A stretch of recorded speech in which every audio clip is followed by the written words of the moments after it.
Hey everyone, welcome to a tips and strategies guide for Halo Infinite. This is David, aka Ruby Weapon. In this video, I will be showing you my controller settings and explaining why I use them. Also, with the latest installment of the Bandit Evo as the starting weapon in ranked matches, I will provide some hints for improving your shots and getting the final headshot kill.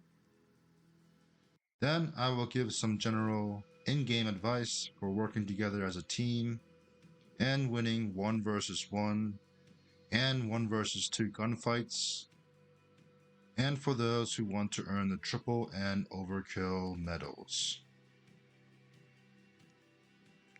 First, let's look at what sensitivity I use for the controller.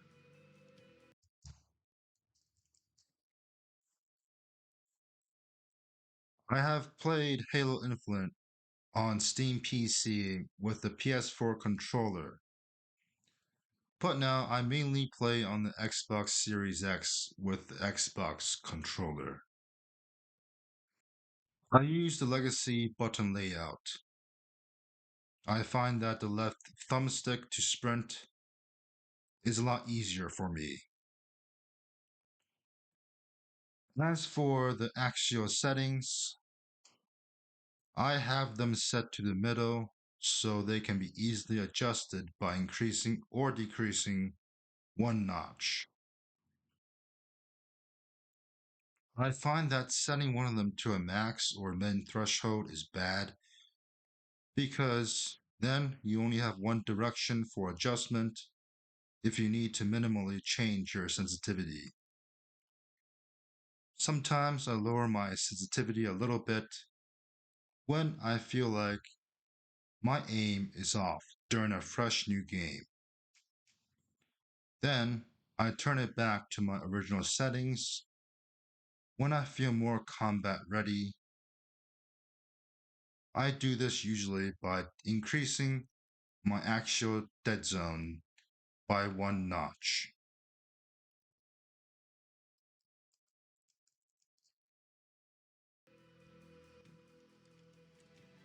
I often don't use mics when playing as I find them to be kind of distracting or nerve-wracking.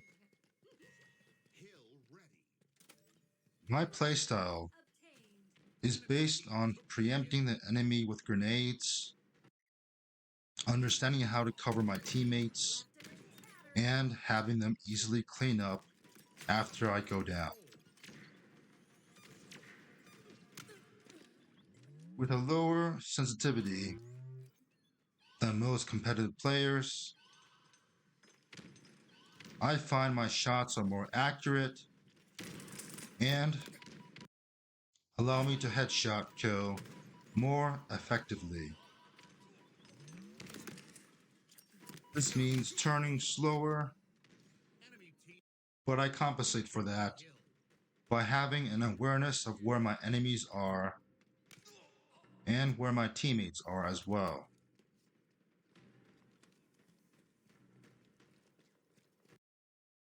It is good to have a solid understanding of how many of your teammates are down and regrouping yourselves to reform your attack pattern. You should always be in the active engagement area or zone with your teammates when possible. In other words, lines of sight.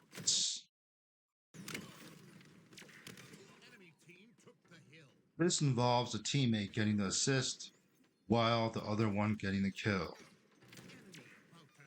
That way, you or your teammate can deal damage, and if one person goes down, your teammate can pick up the kill for you. This is especially important in Team Slayer. Essentially, it is two teammates gunning down one enemy and quickly eliminating that target. Let's say you go down, but have dealt good damage to significant damage. Then your teammates can easily clean up if they have line of sight. Once you know where your other 3 teammates are, you will have a general idea of where the enemy could possibly be. There is a higher probability that they will be charging the objective or defending it, so now you have an idea as to where the fight will take place.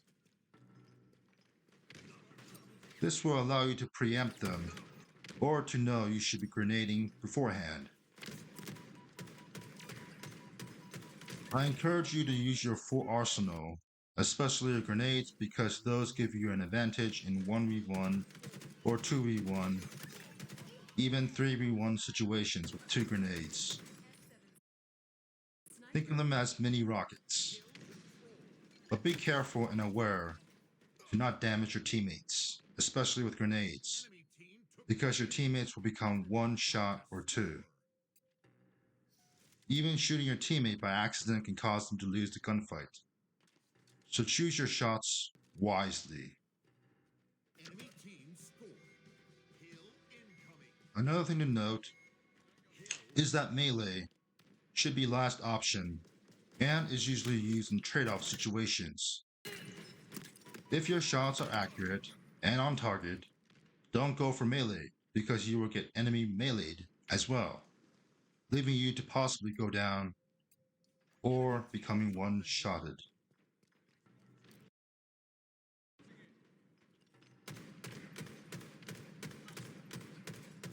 With the Bandit Evo, you need to pace your shots. Most importantly, your last headshot. Zooming in for the headshot kill is no longer needed, as was for the battle rifle. For the battle rifle, zooming in for the head allowed more precision and damage. But for the Bandit Evo, most engagements will be close to medium range, and then zooming in for far engagements.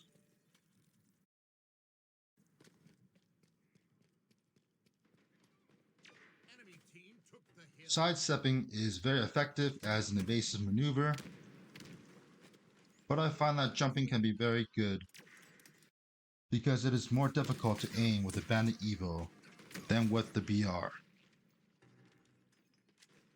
It really depends on your playstyle though. You may have seen some players sidestep and crouch at the same time. I stopped doing that because I felt like I was moving too slow and I began to miss my headshots. But again, it really depends on your playstyle. Finally, my main strategy for winning is staying alive. The longer you stay alive, the better of a chance you have of helping and assisting your teammates. When you go down, there is usually a timer to respawn. This means during this time your teammates are at a disadvantage. Let's say you are 0 and 4, 0 kills and 4 deaths. That means you should play more cautiously. Instead of charging head on into the enemy, make sure to stay alive while assisting your teammates. So even if you play poorly, your top teammates can pull through and seize the win.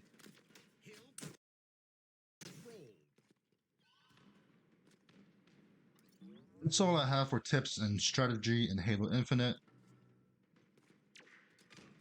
Let me know in the comments what you think. What kind of tips have helped you improve your gameplay? And if you found this video helpful, please give this a like and my channel a subscribe. I would greatly appreciate it. Again, this is David, aka Ruby Weapon, logging off.